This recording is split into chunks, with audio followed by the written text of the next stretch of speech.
Shalom jemaat yang terkasih dalam nama Yesus Kristus. Mengucap syukur kita bisa bersama-sama untuk berbakti kembali di dalam ibadah jam doa GBI Margahayu Bekasi. Mari kita membuka kitab kita dari kitab Mazmur pasal 54 ayat 8 sampai 9. Dengan rela hati aku akan mempersembahkan korban kepadamu. Bersyukur sebab namamu baik ya Tuhan. Sebab ia melepaskan aku dari segala kesesakan dan mataku memandangi musuhku. Mari kita bersama-sama bersatu hati, kita siapkan hati kita untuk memuji Tuhan. Ku bawa korban syukur.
Bersyukur Tuhan karena setiap hari, setiap detik, setiap waktu ada nafas kehidupan yang Tuhan berikan.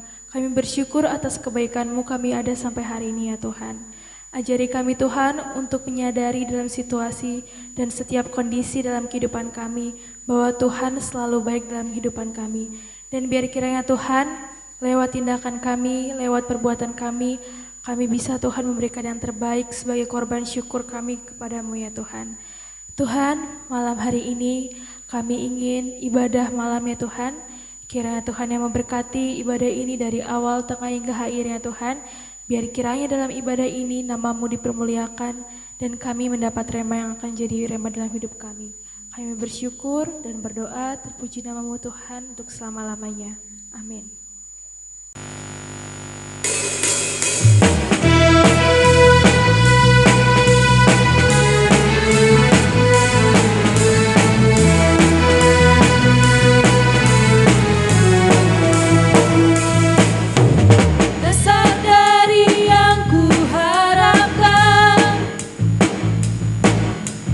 Bukti dari segala yang tak kulihat, iman berikanku kekuatan untuk melakukan perkara yang hebat bersama Rohmu. Ku pasti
mari kita pujikan pribadi mengenal hatiku.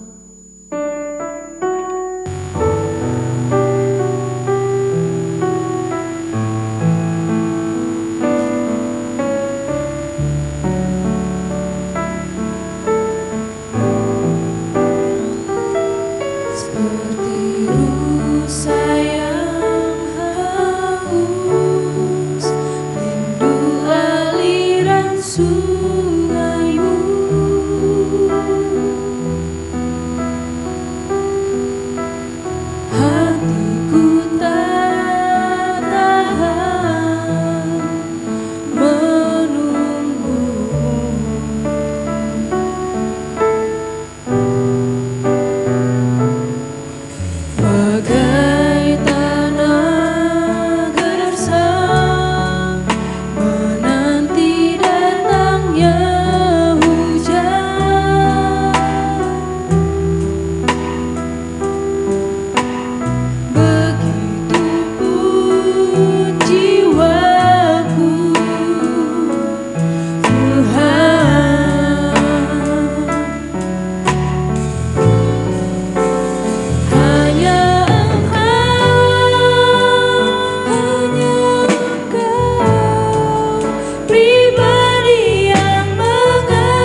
Selamat malam Bapak Ibu Saudara yang terkasih di dalam Tuhan.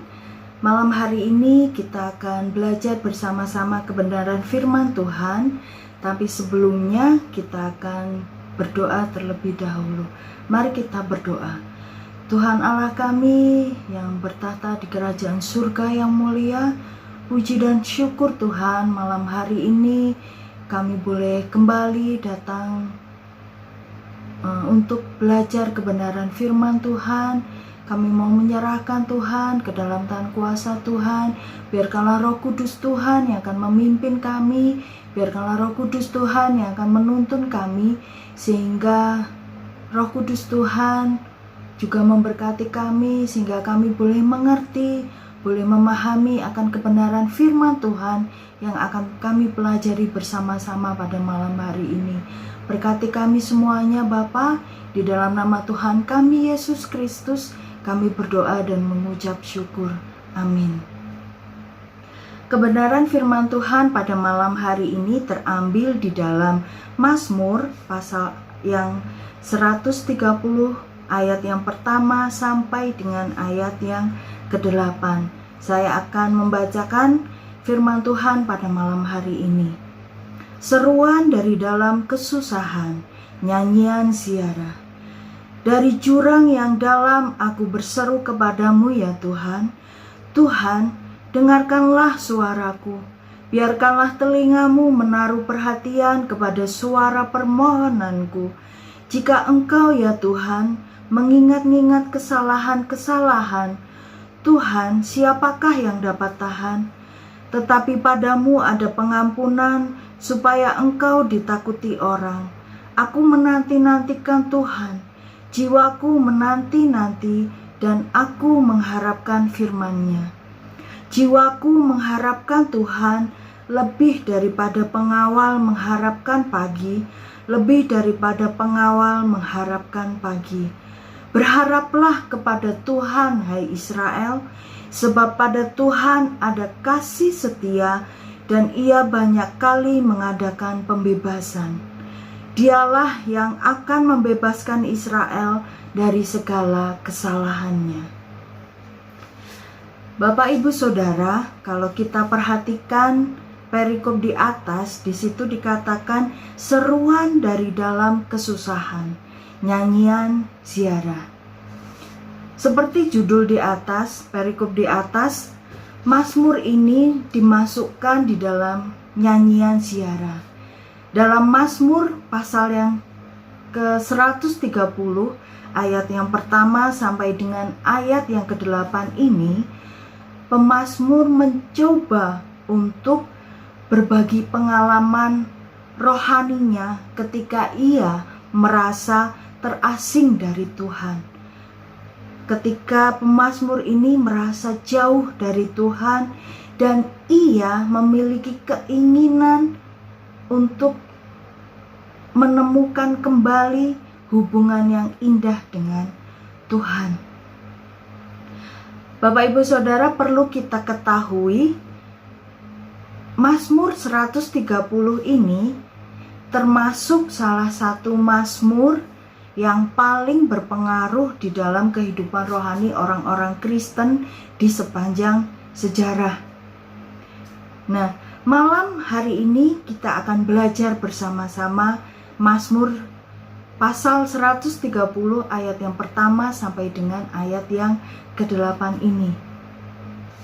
Kita lihat di dalam ayat yang pertama sampai dengan ayat yang kedua.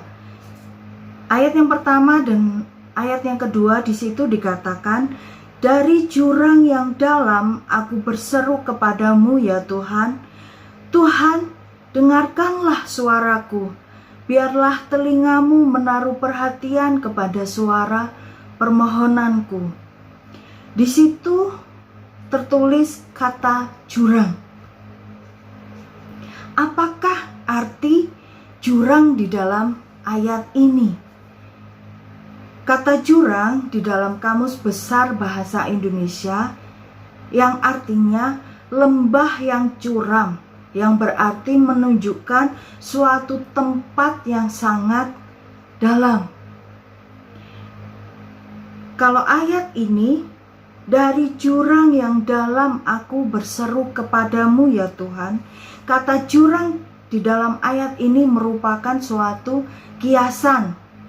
Merupakan suatu kiasan yang menunjukkan ketidakberdayaan dalam hal kerohanian. Ketidakberdayaan pemazmur di dalam hal spiritual. Pemazmur merasa terasing dari Tuhan. Pemazmur merasa jauh dari Tuhan. Pemazmur merasa meninggalkan Tuhan. Dia tidak memiliki hubungan yang baik dengan Tuhan. Maka dari itu, pemazmur menggunakan kata jurang, kata yang tepat untuk menggambarkan ketidakberdayaannya pemazmur di dalam hubungan dengan Tuhan. Memiliki ketidakharmonisan hubungan pemazmur ini dengan Tuhan. Apa bukti pemazmur ini tidak berdaya? Apa bukti ketidakberdayaan pemazmur ini? Kita akan lihat di dalam ayat yang ketiga. Di situ dikatakan, jika engkau ya Tuhan mengingat-ingat kesalahan-kesalahan, Tuhan, siapakah yang dapat tahan? Inilah bukti ketidakberdayaan pemazmur. Di situ dikatakan, ya Tuhan, jika engkau ya Tuhan mengingat-ingat kesalahan-kesalahan. Pemazmur menyebut-nyebut kesalahan-kesalahan. Dan di situ dia berkata, Tuhan, siapakah yang dapat tahan? Pemazmur ini merasa dia benar-benar sudah tidak berdaya. Pemazmur ini merasa dia lelah karena tidak ada hubungan yang baik dengan Tuhan. Dia ingin berteriak, Tuhan, siapakah yang dapat tahan jika Tuhan selalu mengingat-ingat kesalahan-kesalahan.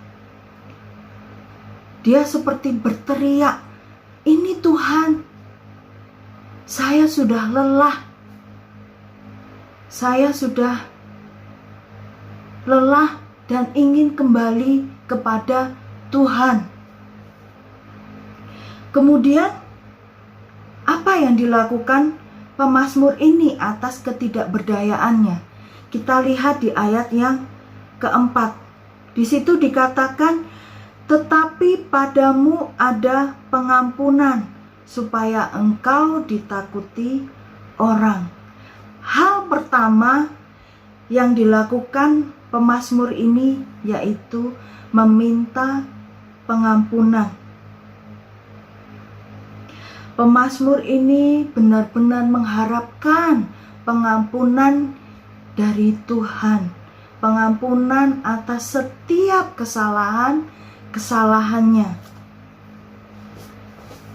Pengampunan yang dilakukan pemazmur ini tidak bersifat pasif. Kenapa dikatakan tidak bersifat pasif? Pengampunan yang bersifat pasif itu yaitu pengampunan yang hanya diucapkan saja tanpa ada sebuah tindakan. Dan pemazmur ini, pengampunan yang dilakukan yaitu pengampunan yang bersifat aktif. Apa buktinya kalau pemazmur ini pengampunannya bersifat aktif? Kita lihat di dalam ayat yang kelima sampai dengan ayat yang keenam. Di situ dikatakan, aku menanti-nantikan Tuhan, jiwaku menanti-nanti dan aku mengharapkan firman-Nya. Jiwaku mengharapkan Tuhan, lebih daripada pengawal mengharapkan pagi. Lebih daripada pengawal mengharapkan pagi.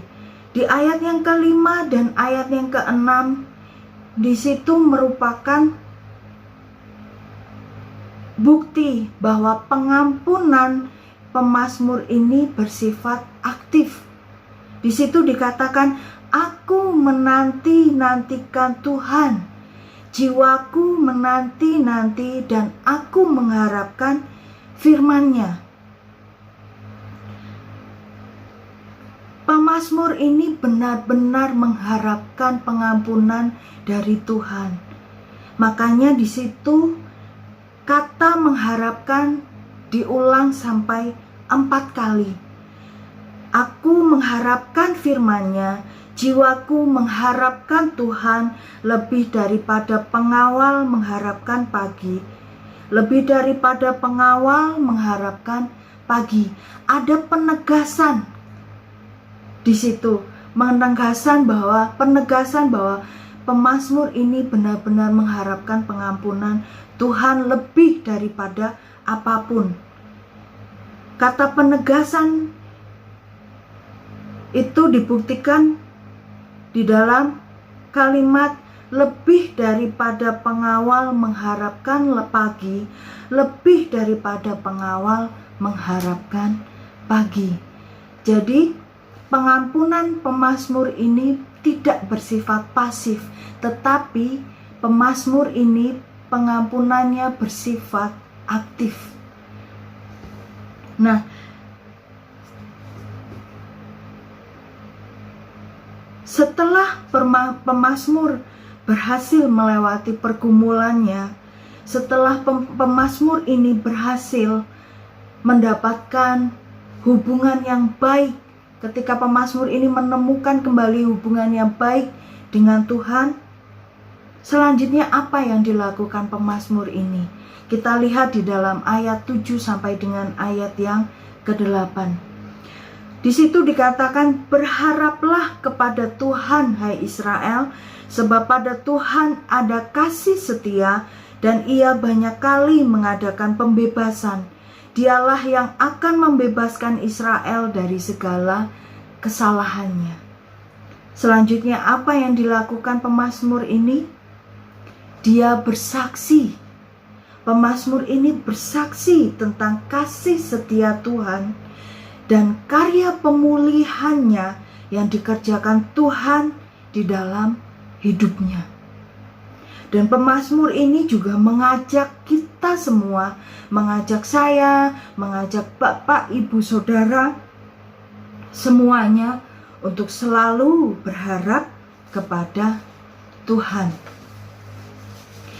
Bapak, Ibu, Saudara, banyak hal yang menghambat pertumbuhan kerohanian kita. Salah satu contohnya dosa. Pelayanan itu juga bisa menghambat kerohanian kita. Mengapa pelayanan? Ketika kita secara terus-menerus melayani itu baik. Tetapi terkadang kita lupa untuk menemukan hubungan yang baik secara pribadi, menjalin hubungan yang baik secara pribadi dengan Tuhan, sehingga kerohanian kita menjadi kurang, menjadi kosong. Nah, Bapak, Ibu, Saudara, mungkin saat ini kita merasa jauh dari Tuhan, mungkin saat ini kita merasa meninggalkan Tuhan, dan kita ingin kembali menjalin hubungan yang baik dengan Tuhan. Apa yang harus kita lakukan? Mari kita contoh pemazmur ini. Hal pertama yang dilakukan pemazmur ini ketika dia menghadapi ketidakberdayaannya jauh dari Tuhan, yaitu dia meminta pengampunan kepada Tuhan. Mari kita contoh pemazmur ini. Ketika kita ingin kembali menjalin hubungan yang baik dengan Tuhan, marilah kita meminta pengampunan terlebih dulu atas setiap dosa, atas setiap kesalahan kita kepada Tuhan. Dan mari Bapak, Ibu, Saudara, kita selalu berharap hanya padanya. Dan kita berusaha terus untuk menemukan kembali hubungan yang baik dengan Tuhan. Kita akan mengakhiri firman Tuhan pada malam hari ini. Tapi sebelumnya kita akan membuka ayat terakhir di dalam Yesaya pasal yang ke-55 ayat yang ke-6. Saya akan menolong membacakannya. Yesaya pasal 55 ayat yang ke-6. Carilah Tuhan selama Ia berkenan ditemui. Berserulah kepadanya selama Ia dekat. Mari Bapak Ibu Saudara, kita akan mengakhiri renungan pada malam hari ini. Kita akan berdoa. Terima kasih Tuhan Yesus atas kebenaran firman Tuhan pada malam hari ini yang boleh kami dengarkan. Kiranya Tuhan yang akan terus membimbing kami untuk kami selalu dekat dengan Tuhan, untuk kami selalu menjalin hubungan yang baik dengan Tuhan, sehingga kerohanian pribadi kami, kerohanian masing-masing kami boleh bertumbuh Tuhan. Kami meminta pengampunan dari Tuhan ketika kami jauh, ketika kami mulai meninggalkan Tuhan. Bawalah kembali kami Tuhan, ingatkanlah kami kembali Tuhan, sehingga kami tetap dekat dengan Tuhan, sehingga kami tetap memiliki hubungan yang baik secara pribadi dengan Tuhan. Ajarlah kami Bapa, ajarlah kami Tuhan untuk selalu merindukan pertumbuhan rohani kami pribadi, secara pribadi Tuhan. Terima kasih Yesus, terima kasih Tuhan. Kami mau menyerahkan renungan malam hari ini dalam tangan kuasa Tuhan. Ampuni kami Bapa, ampuni kami Tuhan. Di dalam nama Tuhan kami Yesus Kristus, kami berdoa dan mengucap syukur. Terima kasih Bapa. Amin. Selamat malam, Tuhan Yesus memberkati.